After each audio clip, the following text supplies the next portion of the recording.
Pessoal, então é o seguinte, na aula passada, a gente começou a falar um pouco sobre dois filósofos. Ah, bom dia, Thaís. Dois filósofos modernos que são extremamente importantes para o pensamento científico, para as bases científicas que hoje é praticado em todos os cursos, em toda a academia, em pensamentos científicos básicos, pesquisas, das mais simples às mais avançadas. Vocês podem ter certeza que pensamentos como esse do David Hume ou de Kant, eles são decisivos. A gente não viu de maneira muito clara isso, mas isso vai ficar claro ainda no decorrer desse nosso semestre letivo, né, da nossa disciplina de filosofia. A gente viu que o pensamento humeano, o pensamento de David Hume, é um pensamento um tanto cético em relação ao conhecimento mesmo. Bom, Hume falava de uma maneira muito simples. Olha, se da maneira que eu vejo, tudo que a gente conhece depende dos nossos sentidos, depende da nossa experiência da coisa, eu não posso ir muito longe, muito mais longe do que os meus sentidos me dão, do que eu posso realmente experimentar. Então ele usava esses instrumentos que eu vejo como se fossem instrumentos retóricos, né? Mas de fato ele tinha a intenção de dizer isso, de falar que a gente não tinha capacidade de falar alguma coisa sobre o futuro. Por exemplo, o Sol, não, a gente não pode afirmar com certeza que o Sol vai nascer amanhã. Por quê? O motivo é simples, nós não temos experiência do que vai acontecer amanhã. Se é algo no futuro, você não tem experiência. Isso era um grande problema para a época, porque, como eu coloquei para vocês, a modernidade ela não é apenas um movimento científico, é um movimento filosófico. Ela contém essas grandes descobertas e grandes revoluções também no âmbito político e, mais interessante para a gente, no âmbito científico também.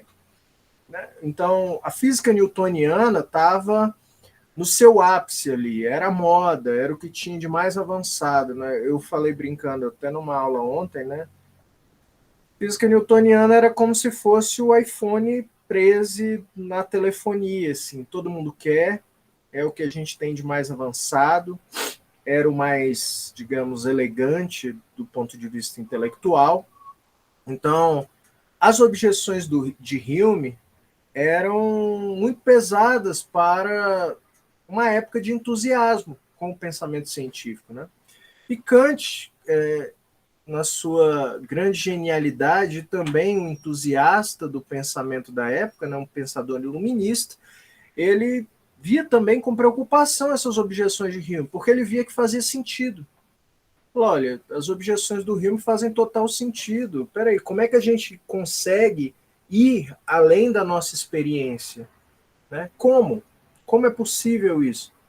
E Kant, apesar do desafio de David Hume ser um desafio tremendo para a ciência, Kant era um filósofo genial à altura desse desafio e propôs uma visão da ciência. Né? A maneira como eu gosto de explicar Hume, a maneira como eu coloco Hume, aliás, Kant, nessa discussão toda, é que Kant não é simplesmente um teórico que dá uma explicação alternativa para a ciência. Não, Kant ele é uma espécie de representante de toda uma mudança de paradigma científico. Né? Essa questão do conhecimento que é puramente descritivo da realidade que a gente vê, né? Não, a gente tem uma realidade, a gente observa essa realidade, faz anotações e depois compila aquilo tudo que a gente anotou e, bum, aquilo é o nosso conhecimento científico. Isso não, assim, não deixa de ser uma fase, né, de uma pesquisa, no caso especificamente de uma pesquisa empírica, mas não é suficiente, não explica toda o métier ou o procedimento das ciências em geral. A ciência, vocês em breve saberão disso muito mais que eu, como acadêmicos de um curso eminentemente científico, vocês vão aprender que a ciência, em geral, ela tende a ser mais ambiciosa do que isso, né? Ela quer projetar as coisas. Pensem, Hume, por exemplo, ele tem no livro dele, né? O nome do livro é Investigações sobre o Conhecimento Humano, né? E ele faz uma pergunta que para a época era um mistério, né? E é do ramo de vocês. Ele pergunta assim: por que que o leite e o pão é ótimo para a nutrição do homem, né? Faz a gente se sentir bem e saciado, mas quando você dá para um tigre, faz mal. Só um segundo, pessoal. É que minha esposa chegou aqui. Mas quando você dá para um tigre, bom, o tigre não consegue se nutrir com pão e leite, né? Quando é adulto. Bom, isso para Hume era uma pergunta sem resposta, curiosamente. Mas hoje a gente sabe, por essas questões de bioquímica, né? Porque, bom, o tigre tem enzimas, vocês saberiam explicar isso muito melhor que eu, né? Mas o fato é que a ciência ela foi muito além do, do que a gente poderia pensar se a gente ficasse nesse procedimento que eu chamo, né, de puramente descritivo da realidade ou limitado pelo que a gente pode experimentar, né? Então, o que eu quero mostrar hoje para vocês é que essa visão do. Deixa eu compartilhar o quadro aqui. Essa visão que a gente tem da ciência em geral, né, como algo puramente oriundo da observação, isso não é de todo errado. Não é, digamos, sem precedente na história da filosofia. Vocês conseguem ver o quadro, né, perfeitamente? Sim, professor. Tá ótimo. Pessoal, na antiguidade, a gente começou esse curso falando da antiguidade. Deixa eu... Na antiguidade, nós tínhamos uma coisa chamada ciência. Sim. Digamos, os, na época, os filósofos da antiguidade, eles estavam interessados em entender o mundo externo, né? Tudo que acontecia em volta do homem, da mesma maneira que a gente e pelos mesmos e por motivos muito parecidos, pelo qual a gente é interessado hoje. Bom, no mundo antigo, as pessoas observavam a mudança do clima. Né? A gente tinha estações do ano. Eles observavam de uma maneira muito curiosa a mudança dos astros, né? O movimento dos astros. Os antigos, eles tinham plantações e criação de animais também. Então, eles tinham uma certa necessidade de fazer algum conhecimento sobre as coisas, como a gente tem. Como a gente tem, pelos motivos muito parecidos. Né?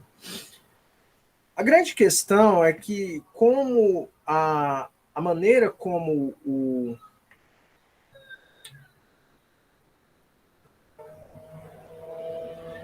a maneira como o antigo lidava com o conhecimento, de maneira geral, não sempre, era precisamente com.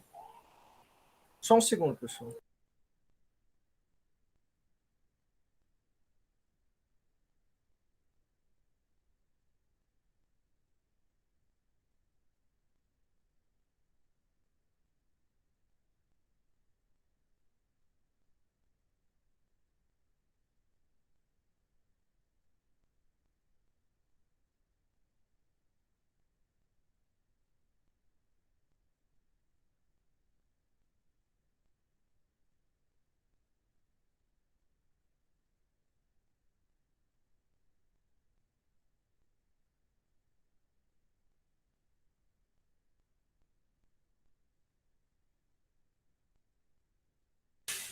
Tá bom, desculpa, pessoal.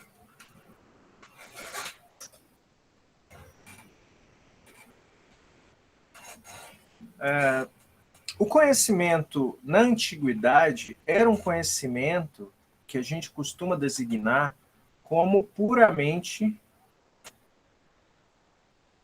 descritivo.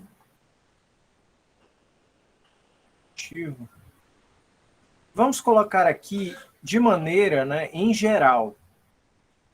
O que isso quer dizer como puramente descritivo em geral? Bom, o procedimento da ciência, como eu digo, essa é outra característica, ele não era muito, não, aliás, não era diferente de maneira alguma, diferente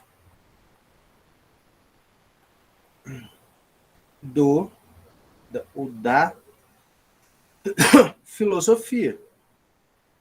Eu falei para vocês que a filosofia nasceu como a superação das explicações mitológicas, então tudo que a gente tinha em relação a conhecimento para a época era em oposição ao mito. Então as características que hoje a gente designa muito claramente como científicas, né?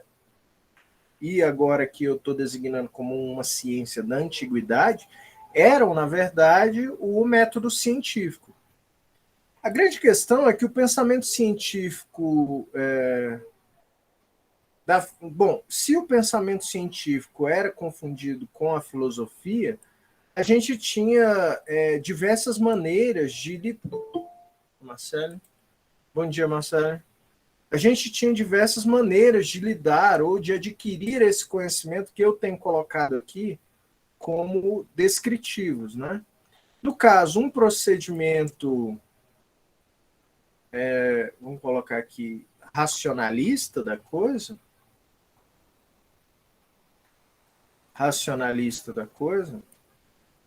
era, ou para dar um nome a isso, né, de Platão, era ligado a, digamos, superação das aparências das coisas e busca de uma descrição que ele chamava de racional. O racionalismo, até na Academia de Platão, só a título de curiosidade, era algo muito ligado à matemática. A matemática, né? Ligado à noção de matemática. As pessoas dizem, existem evidências históricas sobre isso, né, de que na Academia de Platão tinha um aviso escrito assim: aqueles que não forem matemáticos não entrem aqui, né? Então, Platão, eles tinham uma noção de matemática que era muito forte, né? Era um conhecimento que para eles era considerado superior. Mas eu não, isso é um pouco aula de história da matemática, né? A matemática, ela não nem sempre foi feita, isso é uma coisa bem mais recente, com algarismos, assim, né? Isso, a adoção desse tipo de algarismos, no caso, algarismo, né, já vem do árabe, né? É algo bem mais recente, é bem mais recente. A matemática, da maneira como era feita pelos gregos, né, era muito baseado em esferas, assim, entendeu? Daí você pensa assim, é o quadrado de 6, né? Que seria, aliás, vamos pegar assim, qual é o quadrado de 2? Que esse seria o número 2, né? A expressão 2. Bom, quadrado é você fazer um quadrado aqui, então você sabe a raiz quadrada de 2, no caso seria 4. Era desse jeito que era feito, né? Se você pega assim, tem essas experiências, né, que você faz o teorema básico, né, a soma do quadrado dos catetos é igual à hipotenusa, né? Você tem um jeito, é que eu não sei exatamente como é que faz isso, mas essa era a matemática, né? Se você forma um quadrado aqui, né, digamos, o mesmo tanto de bolinha aqui, o mesmo tanto de bolinha aqui e o mesmo tanto aqui, você soma essas duas, dá essa aqui certinha, como diz o teorema que a gente sabe hoje em termos numéricos, né, certinho. Então, A matemática platônica, racionalista, era uma descrição que eles consideravam, para a época, científica. Mas a gente tinha também versões que a gente chama hoje, né, de empíricas. As versões empíricas vinham principalmente na figura do Aristóteles. Eu comentei com vocês que um dos grandes biólogos, né, um dos primeiros biólogos, um dos pais da biologia, foi Aristóteles. Aristóteles tem grandes tratados sobre biologia, e a maneira como ele fazia biologia, né, até a maneira como a gente lida com taxonomia hoje, algo que eu acho que vocês já são especialistas, né, é a maneira aristotélica de se fazer taxonomia. Ele pensou logicamente a maneira de dar nomes e classificar os animais.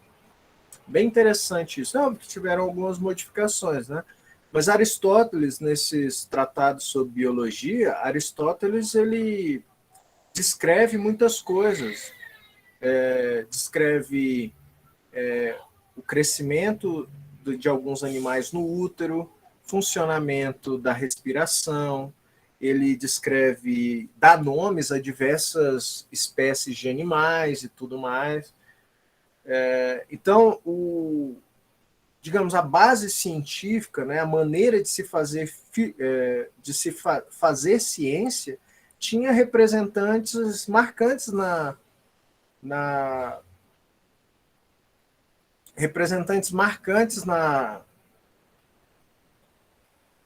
ciência que a gente está denominando aqui de ciência antiga, ou na filosofia antiga, né? O modo platônico de se fazer, racionalistas, tem heranças diretas em raciocínios, por exemplo, do Popper, que a gente vai estudar em aulas futuras, que é um filósofo um pouco mais recente, né? Então, a maneira aristotélica, puramente perdão, pessoal, baseados na observação, tem influências na maneira contemporânea de se fazer filosofia e também fundamenta, no caso, uma crítica, que é uma crítica que a gente já viu em Hume, né?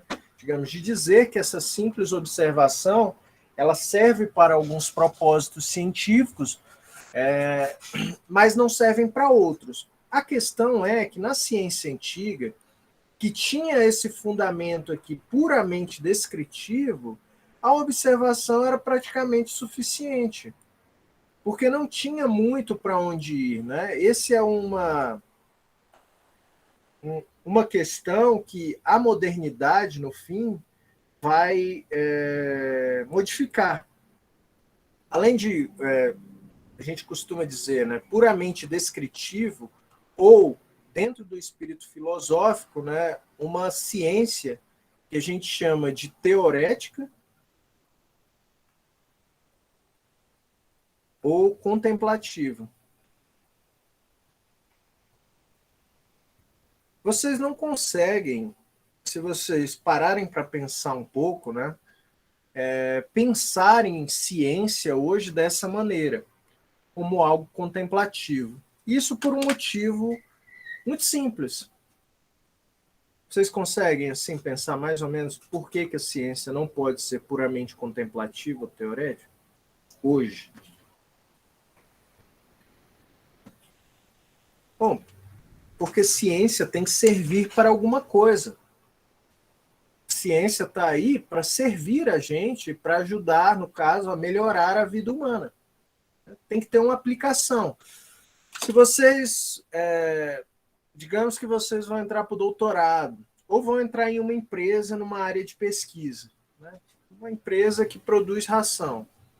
E vocês falam, bom, eu tenho aqui essa ideia, eu acho que isso aqui vai melhorar a produtividade, digamos, de vacas leiteiras em determinado local. Né? Na hora, a sua pesquisa já ganha um up, porque você deu uma utilidade para isso. Né? Você já deu uma finalidade para isso. Então, isso já coloca a sua pesquisa, no caso, né, essa pesquisa hipotética, como algo que não é contemplativo, algo que não é puramente teorético, porque tem aplicações. Mas na antiguidade não era a maneira como eles faziam. Ao mesmo tempo, se vocês sugerem uma pesquisa sobre, vamos pensar aqui, uma pesquisa sobre a noção de justiça na criação das vacas leiteiras. Será que é justo vocês ficarem com os leites das vacas só porque vocês dão a comida delas? Bom, possivelmente essa pesquisa ela vai ser rejeitada, né? Ou então vocês querem estudar como que as vacas se sentem. Bom, essa pesquisa possivelmente vai ser rejeitada, porque, bom, não tem uma utilidade direta, né? Você teria que provar que tem alguma utilidade, no caso, produtiva para isso, né? Bom, não era a maneira como se fazia na antiguidade, porque quando Aristóteles estudava, não sei, a reprodução dos sapos no Egito, ele não tinha a intenção de dar uma utilidade para isso, era contemplativo mesmo, era busca do conhecimento pelo conhecimento. Essa visão pode parecer estranha para a gente, mas é porque a gente já se acostumou com o tipo de conhecimento que começou a surgir na modernidade.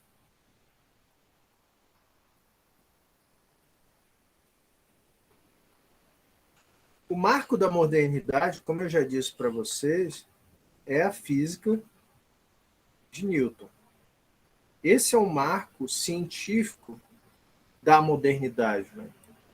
Tem um filósofo, talvez vocês tenham escutado o nome dele, deixa eu só arrumar aqui.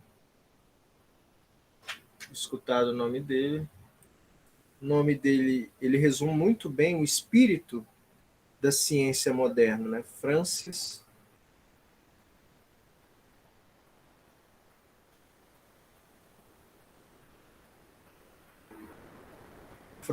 Bacon. Ele escreve a seguinte frase: ipsa scientia potestas est. Ou conhecimento, ou a maneira como nessa época ciência não significava, esse ciência em latim não significava o que significa hoje, né? Mas as pessoas tendem a traduzir como ciência em si é poder. A gente costuma dizer, né? Conhecimento é poder, né? Ou ciência, no caso faltou um N. Ou ciência é poder. Bom, isso já resume um pouco o ideal que começou a se instalar com a física moderna, que é pensar a ciência não simplesmente como um ideal contemplativo, mas também como um ideal de dominador, né? Um ideal de controle da natureza. Esse é o ponto. A antiguidade tinha a ideia de observação, de contemplação da natureza, mas a ciência da modernidade já tem uma noção de controle da natureza, de poder mesmo, né? Isso é uma coisa que nunca deixou de acontecer. Até hoje, a noção de, digamos, pensem, por exemplo, de pesquisas do genoma, né, que foi um marco ali na década de 90, né? O homem, quando ele começou a estudar o genoma humano, né, essa noção de DNA e carga genética, não foi simplesmente para conhecer aquelas cadeias de aminoácidos e botar no microscópio e fazer observações. Não, o homem queria, até do ponto de vista quase de uma ficção científica, né, brincar de Deus ali, fazer clones. Isso é uma coisa que, quando eu era assim, mais novo, né, tinha 9, 8 anos, eu acho que um dos primeiros clones de sucesso, né, foi a ovelha Dolly. aquilo foi uma explosão, uma loucura, assim, as pessoas, a gente até se assustou um pouco com aquilo, né? Mas pensando hoje da maneira como a ciência evoluiu, né, e começou a ganhar esses contornos na modernidade, aquilo era no fato, de fato esperado depois dos avanços do conhecimento dessa genética, né? Os conhecimentos sobre esse mundo da genética. Né? Então,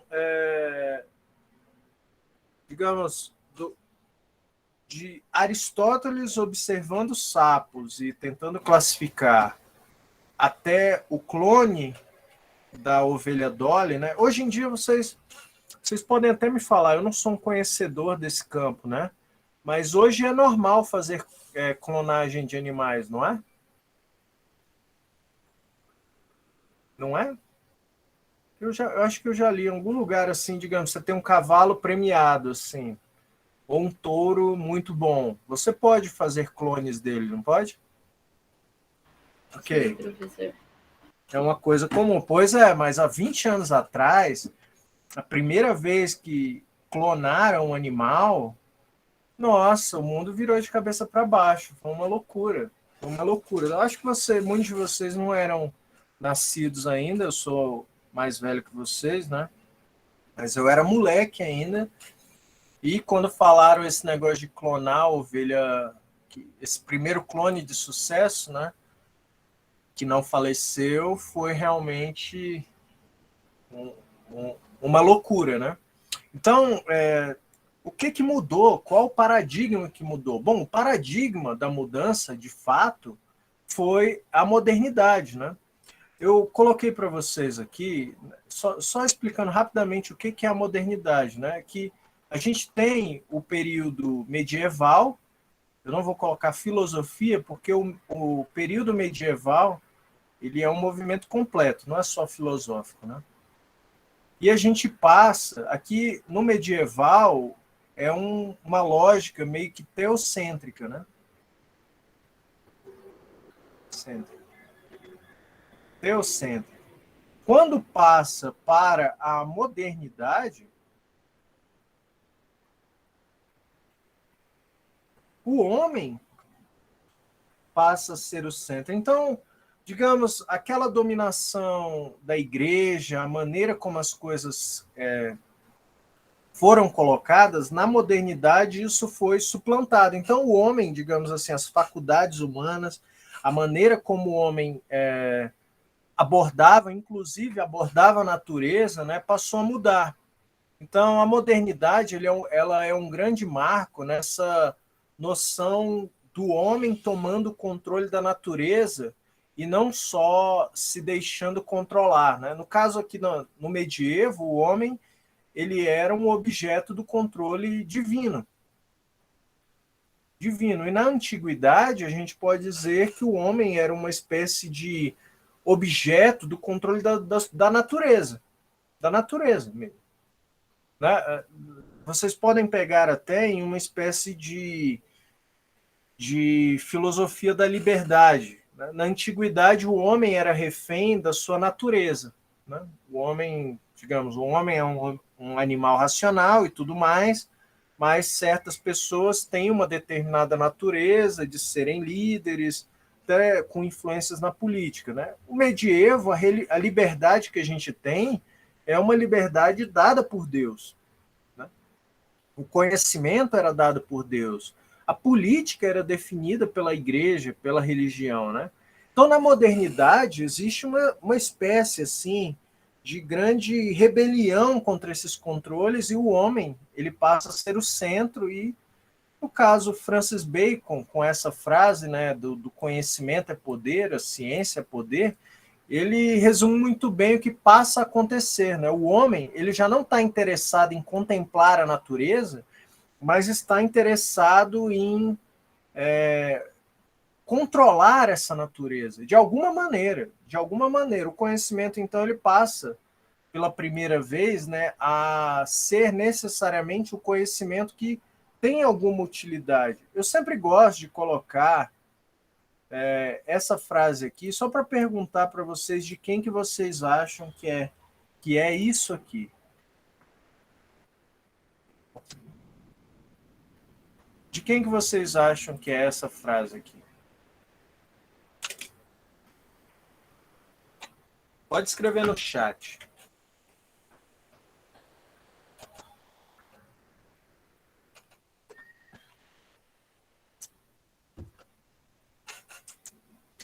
Isso aqui são as leis de Newton, não são? Duas leis de Newton. Correto? Vocês reconhecem isso? Exatamente. Mas essa lei especificamente foi colocada antes por Descartes. A maneira como está colocada aqui é de outra pessoa, de Descartes. Descartes, pessoal, tinha as mesmas preocupações de Isaac Newton e era um matemático também muito bem sucedido, como era. Isso aqui é um modelo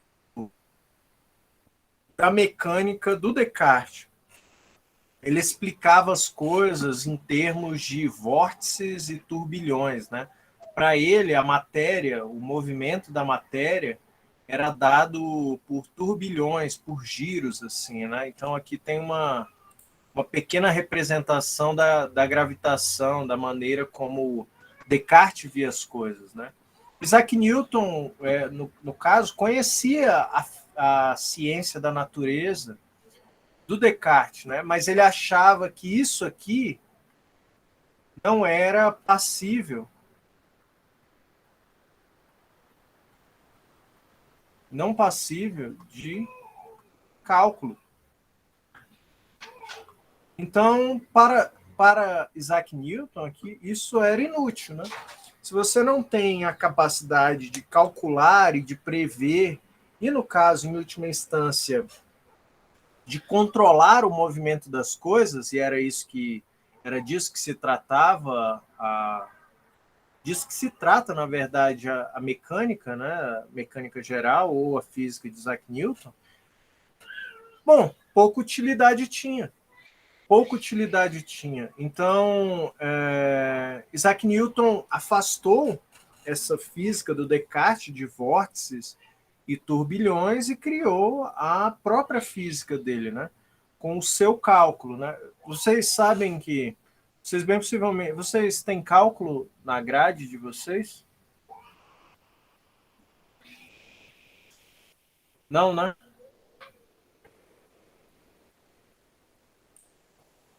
Tem, pessoal? Cálculo?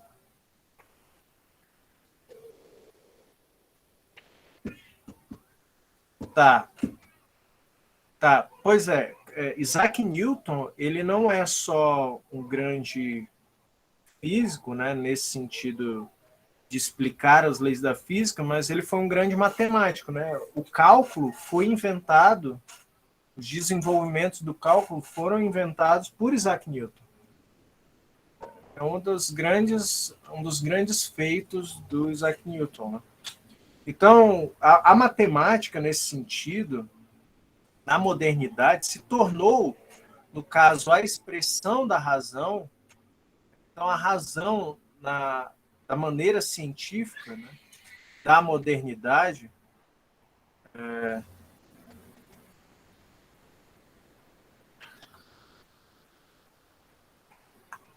razão como matemática. Eu expliquei para vocês os sentidos da razão.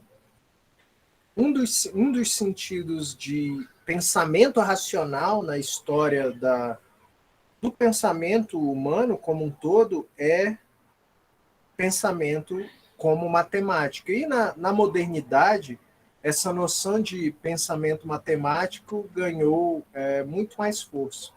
Muito mais força, né? Por quê? Porque a matemática nos ajuda nesse fundamento da modernidade, né, que é controle. Controle.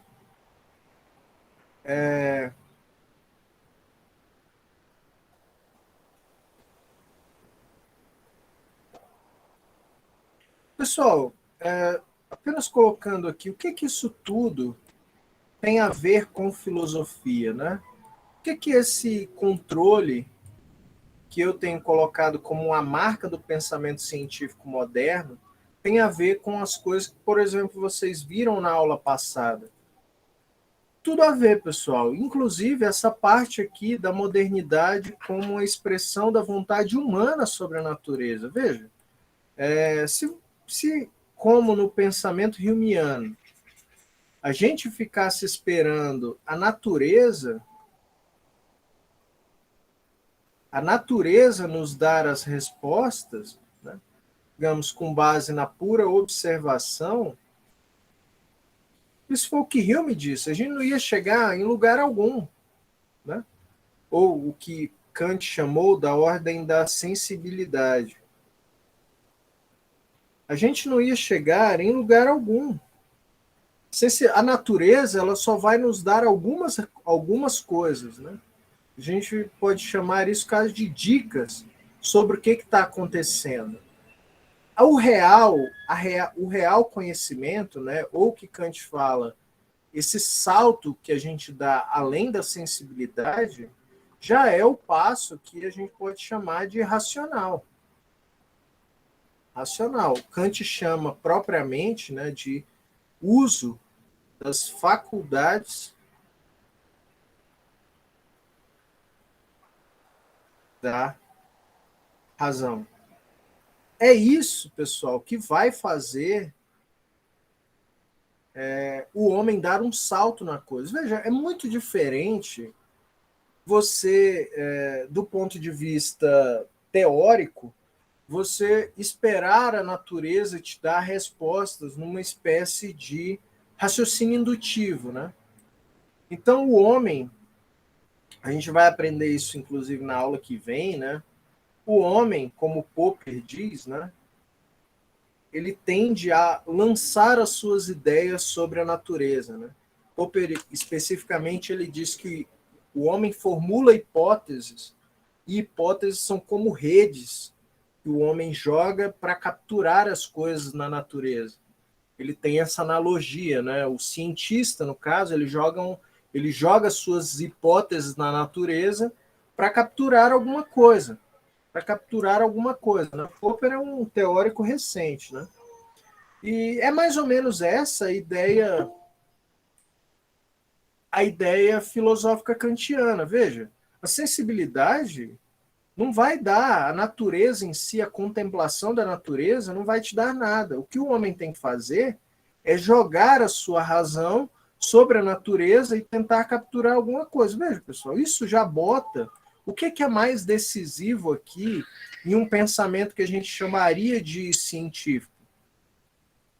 O vital é isso aqui, o vital é a razão humana. A razão humana é o passo mais importante do pensamento científico após a modernidade. Entende? Tudo certo até aqui, pessoal? Vocês não precisam se apegar a esses nomes aqui.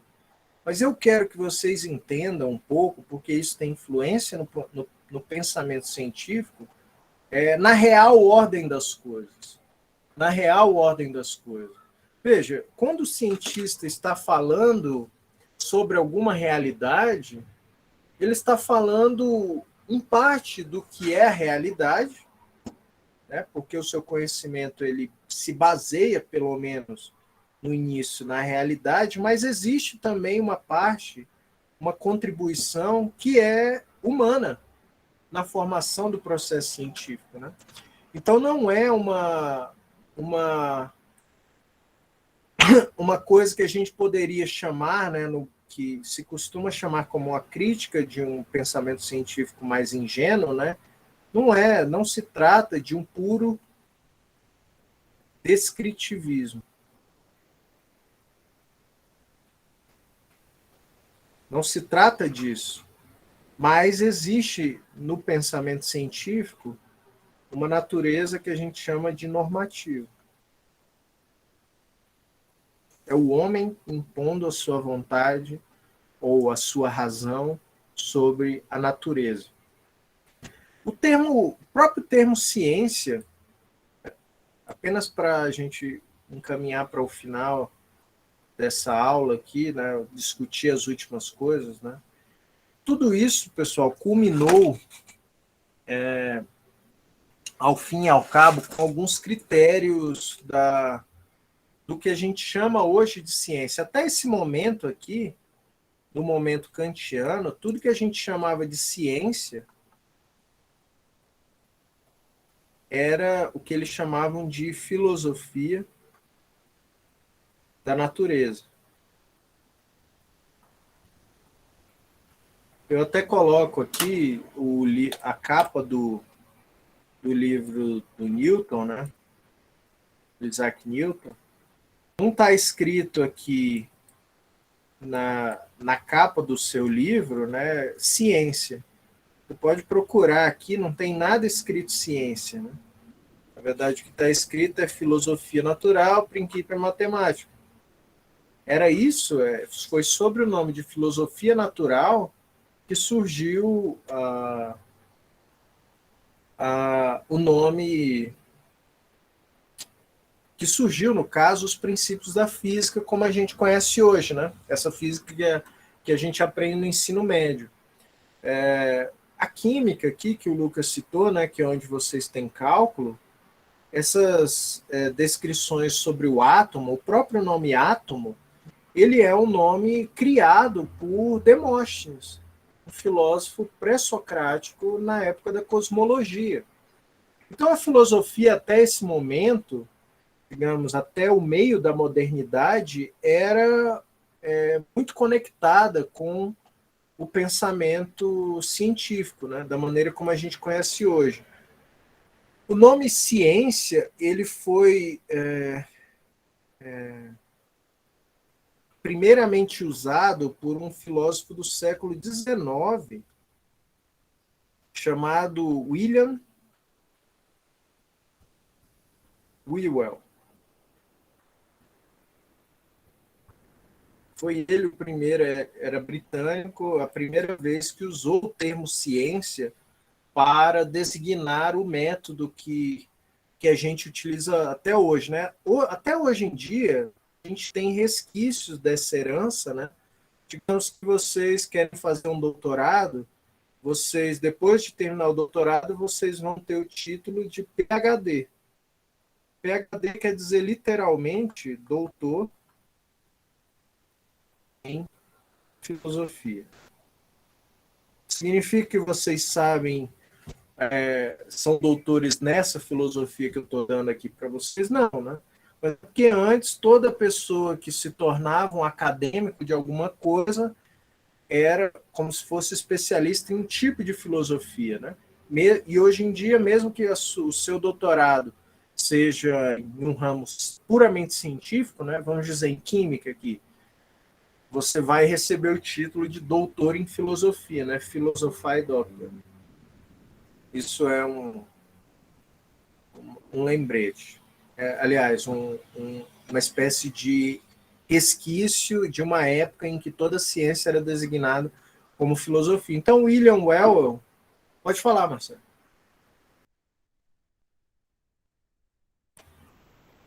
Pode falar.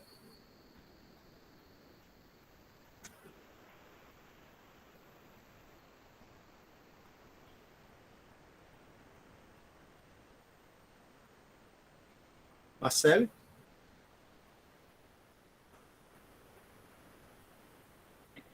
Oi?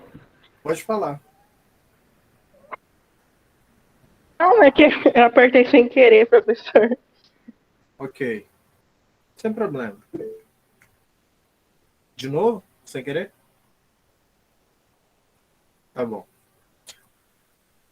Quais são, então, tudo bem, a gente falou um pouco dessa evolução da ciência, né? Quais são as características que ficaram para a gente no fim dessa evolução toda, desse salto que foi uma ciência contemplativa e, no período da modernidade, uma ciência que busca o controle. Bom, o que ficou para a gente do pensamento científico, né? Então, o que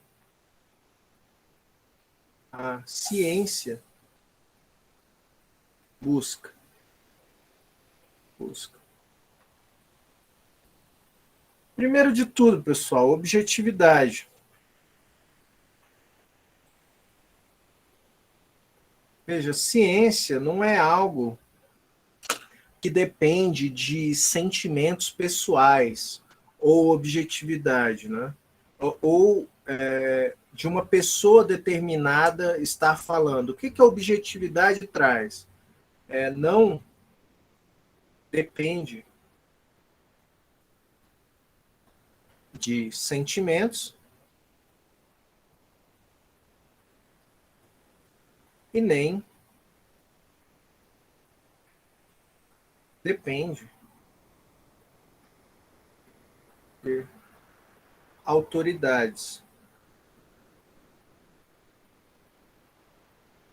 Vocês sabem o nome dos cientistas que inventaram, que desenvolveram o primeiro clone? Vocês sabem o nome de algum dos cientistas que desenvolveram o primeiro clone?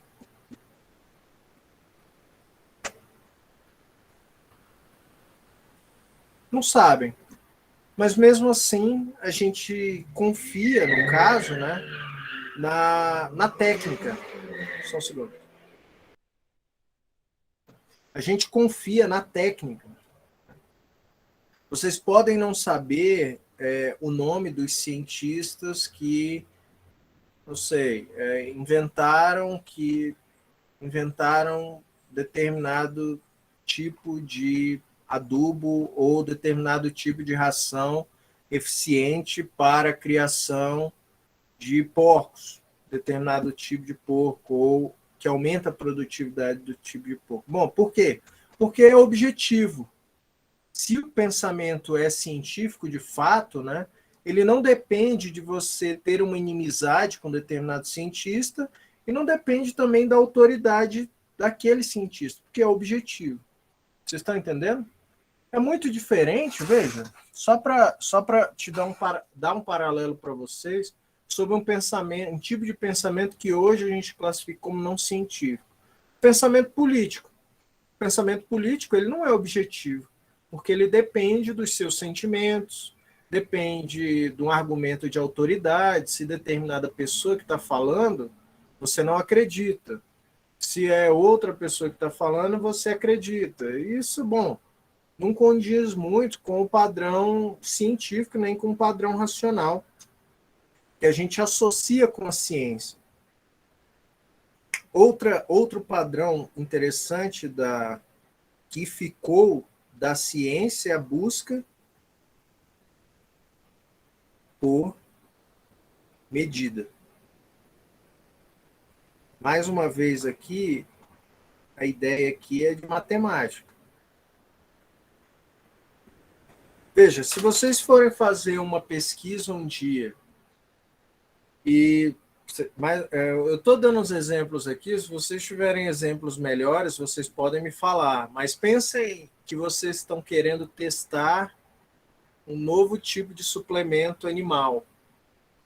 E vocês começam essa pesquisa, vocês têm os animais que vocês vão testar esse suplemento, e quando chega na conclusão, você vai mostrar para o seu professor ou para o chefe do departamento da empresa, né, de pesquisa, você fala, esse suplemento é bom, melhorou aqui a produtividade dos animais, os animais engordaram.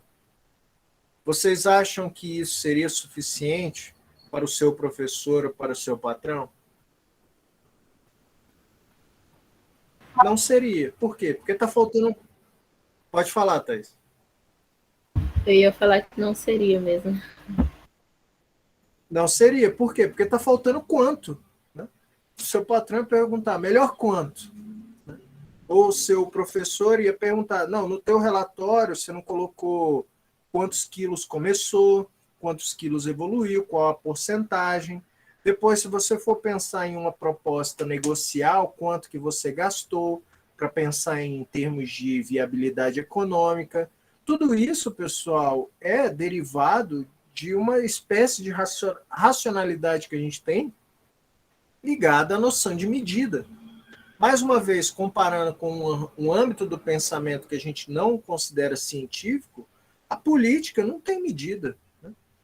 Se você está observando um discurso científico, você pode ver que eles não têm compromisso nenhum com medida.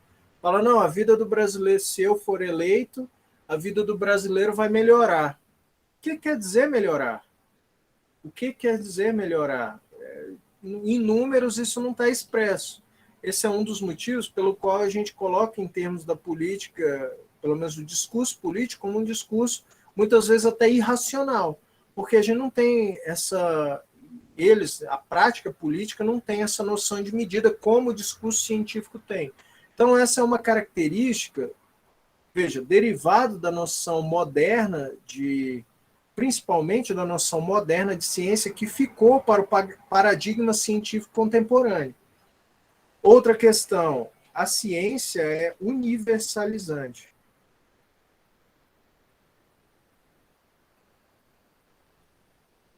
Lembrem, pessoal, que um dos desafios do pensamento kantiano, né, da filosofia kantiana, era explicar por que o pensamento científico, as nossas ideias sobre a natureza, elas podem ser universalizadas. O que é ser universalizado?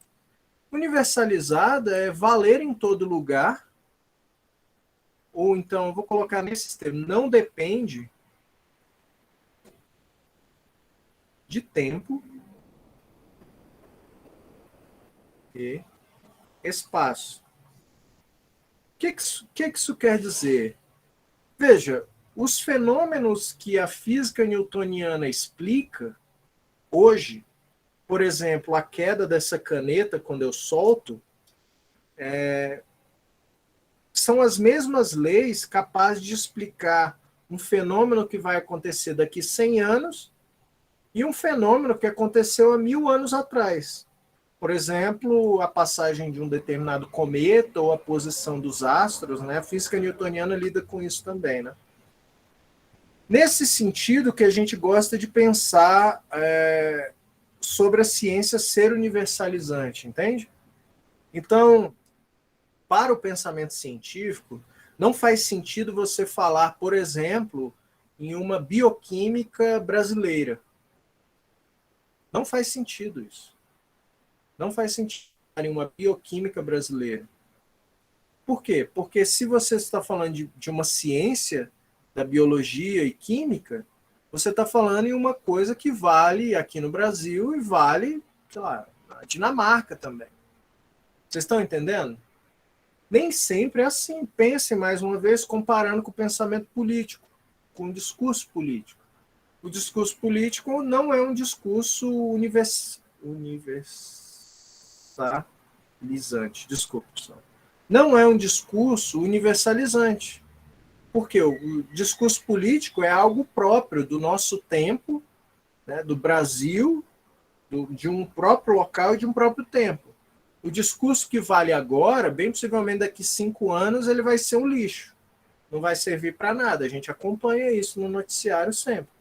Não é verdade? Aqueles que são grandes heróis, depois eles viram parias e ninguém quer saber deles. Então não é universalizante. Mas a ciência em si, ela tem esse padrão universalizante. Outro critério, questão importantíssima para o pensamento científico, indubitavelmente, é a dependência. Então, é um pensamento que depende de provas. Provas ou evidências. Né? Mais uma vez, vamos pensar na pesquisa hipotética sobre um suplemento alimentar para os animais de uma determinada fazenda que vocês fizeram esse experimento. Vamos falar para uma conclusão do curso de vocês. Se você chegar para o seu professor e falar simplesmente, professor, tem essa tabela aqui, eu tinha 10 animais sobre o meu controle, e aqui está o peso inicial deles e aqui está o peso final. Todos eles engordaram, dobraram o peso. Dobraram. E você coloca isso no seu relatório e entrega. Isso é suficiente para você, digamos, entregar aquele estudo e aquilo ficar como verdade? Seu professor ele vai reclamar. Ele vai falar, bom, você tirou fotos da primeira pesagem do animal e da segunda para eu poder comparar. Quem mais acompanhou essa pesquisa? Né? Tudo isso, pessoal, fotos, outras pessoas acompanhando a pesquisa, são maneiras de você fornecer evidências para a sua pesquisa. Uma pesquisa que você quer fazer, que você quer mostrar que é científica. Veja, essa noção de provas e evidências é algo próprio daquela coisa que a gente falou é uma herança da questão do debate. Muitas vezes você não está mentindo. Você chegou com aquele relatório e você sabe que ele é verdade. Mas as provas, a evidência é algo que outras pessoas podem ver. Vocês estão entendendo do que se trata? Então, a ciência ela é dependente dessa noção de provas, coisas que outras pessoas podem ver e acompanhar. Até aqui tudo certo, pessoal? Sim, professor. Vocês estão entendendo? Essa parte é importante, viu? Importante na prática de vocês, digamos, na vida profissional de vocês. É interessante que vocês tenham isso em mente. Muitas vezes, eu vou encerrar por aqui, muitas vezes o debate científico ele perde de vista essas características que eu falei para vocês, né? Os cientistas mesmo, eles têm esse costume de esquecer que existe isso, né? Que existe um debate, no caso, baseado em evidências, que, digamos, não é dependente de uma pessoa, de uma autoridade, mas um dos pontos que é mais esquecido é essa necessidade de você mostrar as evidências. Você tem que mostrar as evidências para as pessoas, né? Isso é algo que até do ponto de vista assim, de uma espécie de sociologia da ciência, a gente tem enfrentado um pouco problemas, né, com essa, em alguns momentos, falta de transparência do pensamento científico, né, o que tem facilitado certos ataques para o pensamento científico, né? Eu falo em especial desse debate que a gente teve sobre vacina, né? Se vocês pararem para pensar um pouco, eu acho que nunca ocorreu um debate sobre qual laboratório da vacina, qual o país de origem dessa vacina. A gente toma vacina no Brasil faz 100 anos, né, de uma maneira regular, isso sempre foi uma vitória. E, bom, hoje isso virou um espaço de contestação de uma coisa que antes era óbvia, né? Por exemplo, vacinação. Eu considero isso, em parte, um problema dessa guerra de informação de rede social, mas também um problema científico, uma dificuldade que tem, né, de expor as suas evidências, né? Como que isso é complicado hoje em dia, né? É complicado. Então, o que eu passei hoje para vocês, né? Um pouco de como a ciência que a gente fazia na antiguidade, ela saiu de um paradigma puramente contemplativo para uma ciência que não guarda muitas características com essa história de fazer ciência por fazer, né? A ciência, na modernidade, ela ganhou um traço de controle. E eu passei, por fim, as principais características da ciência que a gente faz hoje. É claro que como que você vai atingir um padrão de objetividade, como que você vai produzir evidências ou provas, como que você vai fazer asserções universais, tudo isso é um tema em si e não é tão fácil. Então, nas aulas que vêm, eu vou mostrar como alguns teóricos da ciência, né, Thomas Kuhn, Popper, em especial, que são os dois representantes que eu mais gosto, como eles pensam que a gente vai atingir essa objetividade. e como que a ciência pode mudar em algumas vezes. Assim, a gente sabe que a ciência muda, né? Como que essa ciência objetiva pode mudar e qual é a maneira correta de se fazer isso. Então, era isso que eu queria. Alguma dúvida, pessoal? Era isso que eu queria falar hoje. Vocês ficaram com alguma dúvida?